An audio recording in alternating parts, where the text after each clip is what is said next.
સુરતની લાજપોર જેલમાં લાંચ લેતા રંગે હાથ ઝડપાયો. કેદી સાથે મુલાકાત કરાવવા ₹500ની લાંચ લેતા એસીબીની ટ્રેપમાં ફસાયો હતો. હાઈ સિક્યોરિટી બેરેકમાં નહીં મૂકવા 10,000થી 1 લાખ સુધીનો વ્યવહાર કરાતો હોવાની ફરિયાદ સુરત એસીબીને મળી હતી. લાજપોર મધ્યસ્થ જેલ ખાતે કેદીઓની મુલાકાત માટે લાંચ લેવાના કેસમાં પ્રતિક કૈલાશ સસાને એસીબીએ રંગે હાથ ઝડપી લીધો છે.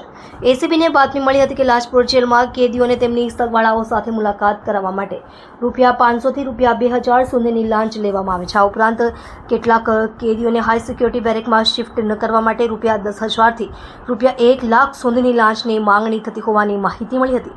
આ માહિતીની ખાતરી કરવા એસીબી ટીમે લાંચના છટકાનું આયોજન કર્યું.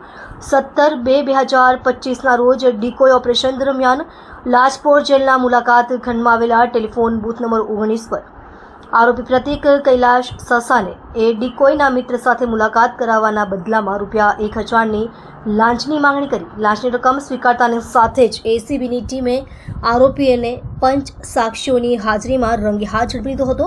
આરોપી સામે લાંચનો ગુનો દાખલ કરી કાયદેસરની કાર્યવાહી શરૂ કરવામાં આવી છે.